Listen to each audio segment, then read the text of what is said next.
Hello friends, இன்றைக்கி நம்ம சேனலில் ரொம்பவே யூஸ்ஃபுல்லான ஒரு வீடியோ தாங்க பார்க்க போகிறோம். ரெடிமேட் சட்னி மிக்ஸ் தான் நம்ம இன்றைக்கி செய்ய போகிறோங்க. இது வேலைக்கு போகிறவங்களுக்குலாம் ரொம்பவே யூஸ்ஃபுல்லாக இருக்குங்க. இது ஒரு தடவை நம்ம செஞ்சு வச்சுக்கிட்டிங்கன்னா கிட்டத்தட்ட ஒரு மாதம் வரைக்கும் நமக்கு கெட்டு போகாதுங்க. ஃப்ரெஷ்ஷாக சட்னி அரைச்சா எந்த டேஸ்ட் இருக்குமோ அதே டேஸ்ட்டு தாங்க இருக்கும். ஒரு மாதம் வரைக்கும் நமக்கு கெட்டு போகாது. வாங்க எப்படி செய்கிறதுன்னு பார்க்கலாம். ரெடிமேட் சட்னி மிக்ஸ் செய்கிறதுக்கு 2 மூடி தேங்காய் எடுத்துருக்கேங்க. தேங்காவை அடிப்பகுதியை நம்ம நெருப்பில் காட்டி வாட்டி எடுத்துக்கலாங்க. எதுக்காக இப்படி பண்ணுறோன்னா, நமக்கு தேங்காவில் இந்த அடிப்பகுதி அந்த ப்ரௌன் கலரில் இருக்கிறதுல நம்ம ரிமூவ் பண்ணிவிட்டு தான் நம்ம சட்னி செய்ய போகிறோம். அதுக்காக இதுமாரி வாட்டி எடுத்துக்கிட்டிங்கன்னா நமக்கு இதுமாரி முழுசாக கொஞ்சம் கிடைக்கும். சில்லையாக எடுத்திங்கன்னா இதுமாரி ரிமூவ் பண்ணுறது கொஞ்சம் கஷ்டமாக இருக்குங்க. பாருங்கள், இந்த அளவுக்கு நமக்கு தேங்காய் கிடைச்சிருக்கு. இப்போ அந்த அடிப்பகுதியை நம்ம பீலர் வச்சு நம்ம ரிமூவ் பண்ணிடலாம். பீலர் இல்லைன்னா கத்தியால் கூட நம்ம ரிமூவ் பண்ணிக்கலாங்க. பாருங்கள், நம்ம ரிமூவ் பண்ணியாச்சு. இப்போ நல்லா கழுவி எடுத்துக்கலாம். தேங்காவை கழுவி எடுத்த பிறகு இது மாதிரி சின்ன சின்ன துண்டுகளாக நம்ம கட் பண்ணி எடுத்துக்கலாங்க. கண்டிப்பாக தண்ணி இல்லாமல் நம்ம தொடச்சி எடுத்துக்கணும் தேங்காவை. பாருங்கள், கொஞ்சம் கூட தண்ணி இல்லை பாருங்கள். இப்போ நம்ம கட் பண்ண தேங்காவை மிக்ஸி ஜாரில் சேர்த்து நைஸாக அரைச்சிட்டு வந்துடலாங்க.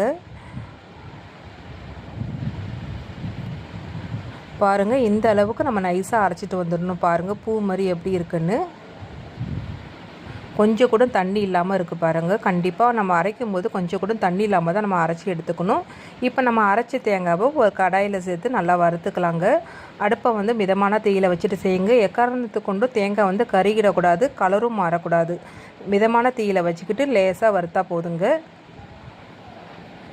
இதுமாரி கைவிடாமல் வறுத்திங்கன்னா கலர் மாறாமல் நமக்கு தேங்காய் கிடைக்கும். பாருங்கள், கொஞ்சம் கூட நமக்கு தண்ணி இல்லாமல் நல்லா ட்ரையாக நல்லா வதங்கிடுச்சு. கலரும் கொஞ்சம் கூட மாறல பாருங்கள். இப்போ நம்ம சேர்க்கும்போது கொஞ்சமாக லைட்டாக தண்ணி இருந்துச்சு. இப்போ பாருங்கள், நம்ம ஒரு 2 மினிட்ஸ் நல்லா வறுத்த பிறகு கொஞ்சம் கூட தண்ணி இல்லை. இது இப்போ நல்லா ஆற விட்டுறலாங்க. நல்லா காத்தோட்டமாக ஆற விட்டுருங்க. அடுத்தது அதே கடாயில் 1 கப் அளவு பொட்டுக்கடலை எடுத்துருக்கேங்க. இதோட அளவுன்னு பார்த்தீங்கன்னா 100 கிராம். அடுத்து அதே கப்பால் 1 கப் அளவு வேர்க்கடலை எடுத்துருக்கேங்க. இது எங்கள் ஊர் பக்கம் மலாட்டன்னு சொல்லுவாங்க. இதோட அளவுன்னு பார்த்தீங்கன்னா 100 கிராம். இப்போ பொட்டுக்கடலையும் வேர்க்கடலையும் லேசாக 5 நிமிஷத்துக்கு அடுப்பை மிதமான தீயில் வச்சுட்டு வறுத்துக்கலாங்க. ஆல்ரெடி நமக்கு பொட்டுக்கடலையும் வேர்க்கடலையும் நமக்கு வறுபட்டது தான். அதனால் அடுப்பு மிதமான தீயில் வச்சுட்டு ஒரு 5 நிமிஷம் வறுத்தா போதுங்க. நல்லா வறுபட்டுடுச்சிங்க. ஒரு பிளேட்டுக்கு மாற்றி நல்லா ஆற விட்டுறலாங்க. அடுத்து அதே கடாயில் சட்னிக்கு தேவையான காஞ்ச மிளகாய் எடுத்துருக்கேங்க. ஒரு 12 மிளகாய் எடுத்துருக்கேங்க. எண்ணெய்லாம் எதுவும் சேர்க்காமல் வறுத்துக்கலாங்க. நமக்கு லேசாக கலர் மாறினா போதுங்க, ரொம்ப கருகிடக்கூடாது. பாருங்கள், நல்லா கலர் மாறி வருது. காஞ்ச மிளகாய் நல்லா வறுபட்டுடுச்சுங்க. இப்போ இது கூட சின்ன நெல்லிக்காய் சைஸ் அளவு புளி எடுத்துருக்கேங்க. கோம்பு பகுதியில் நம்ம எடுத்துகிட்டு புளியை மட்டும் நம்ம சேர்த்துக்கலாங்க. அடுத்து இது கூட நம்ம ரெடி பண்ணி வச்சுருக்கிற தேங்காவை 1 கப் அளவு எடுத்துருக்கேங்க. வேர்க்கடலை 1 கப், பொட்டுக்கடலை 1 கப், தேங்காவும் 1 கப் அளவு எடுத்திங்கன்னா கரெக்டாக இருக்குங்க. ஒரு 2 நிமிஷம் மட்டும் நல்லா வதக்கினா போதுங்க. ஆல்ரெடி நமக்கு காஞ்ச மிளகாவும் நல்லா வதங்கிடுச்சு. தேங்காவும் நம்ம வறுத்து வச்ச தேங்காய் தான். இப்போ அந்த ஹீட்லேயே நமக்கு புளியும் நல்லா வதங்கிடுங்க. பாருங்கள், 2 மினிட்ஸ் ஆகிடுச்சி. அவ்வளோதாங்க. இதையும் இப்போ நம்ம ஒரு பிளேட்டுக்கு மாற்றி நல்லா ஆற விட்டுடலாம். இப்போ நம்ம வறுத்து வச்ச பொருள் எல்லாமே நல்லா ஆறிடுச்சுங்க. இப்போ ஒரு மிக்ஸி ஜாரில் சேர்த்துக்கலாம். மிக்ஸி ஜாரில் கொஞ்சம் கூட தண்ணி இல்லாமல் பார்த்துக்குங்க. அப்போ தான் நமக்கு ஒரு மாதம் வரைக்கும் நமக்கு கெட்டு போகாமல் இருக்கும். பாருங்கள், நம்ம வறுத்து வச்ச பொருள் எல்லாமே நம்ம சேர்த்தாச்சுங்க. இப்போ இது கூட 1/2 ஸ்பூன் அளவு பெருங்காயத்தூள் சேர்த்துக்கிறேன்.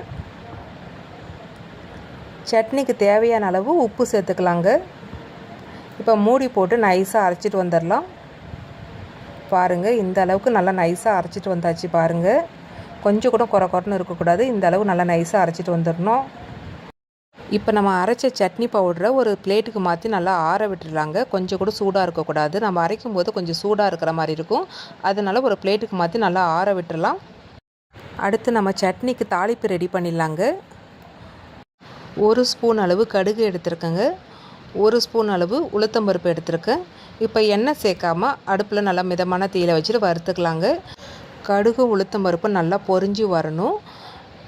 பாருங்கள், கடுகு நல்லா பொரிய ஆரம்பிச்சிருச்சு. உளுத்தம்பருப்பு நல்லா நிறம் மாறிக்கிட்டே வருது பாருங்கள். கடுகு உளுத்தம்பருப்பு நல்லா பொரிஞ்சிடுச்சுங்க. இப்போ ஒரு கொத்து கருவேப்பிலை சேர்த்துக்கலாம்.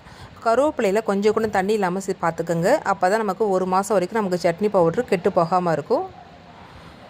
இப்போ நமக்கு அந்த சூட்லேயே நமக்கு கருவேப்பிலெலாம் நல்லா சுருங்கி வருங்க. பாருங்கள், நமக்கு ரெடி ஆகிடுச்சு தாளிப்பு. இப்போ நம்ம அரைச்ச சட்னி பவுடரில் தாளிப்பு சேர்த்து நல்லா கலந்து விட்டுக்கலாங்க. நல்லா கலந்து விட்ட பிறகு ஒரு ஏர் கண்டெய்னர் டப்பியில் வச்சு நம்ம ஸ்டோர் பண்ணி வச்சுக்கிட்டிங்கன்னா கிட்டத்தட்ட 1 மாதம் வரைக்கும் நமக்கு கெட்டு போகாமல் இருக்குங்க. சட்னி ஃப்ரெஷ்ஷாக அரைச்சிங்கன்னா எந்த அளவு நமக்கு டேஸ்ட்டு கிடைக்குமோ அதே டேஸ்ட்டு தான் நமக்கு இந்த சட்னி கிடைக்குங்க. கொஞ்சம் கூட மாற்றமே இருக்காது. ரெடிமேட் மிக்ஸ் சட்னின்னு சொன்னால் யாருமே நம்ப மாட்டாங்க. அந்தளவுக்கு ஃப்ரெஷ்ஷாக அரைச்சா சட்னி எப்படி இருக்குமோ அதே டேஸ்ட்டு தாங்க இருக்கும். இந்த வீடியோ வேலைக்கு போகிறவங்களுக்குலாம் ரொம்பவே யூஸ்ஃபுல்லாக இருக்குங்க. கண்டிப்பாக ட்ரை பண்ணி பார்த்துட்டு எனக்கு ஃபீட்பேக்கை கமெண்ட்டில் சொல்லுங்கள்.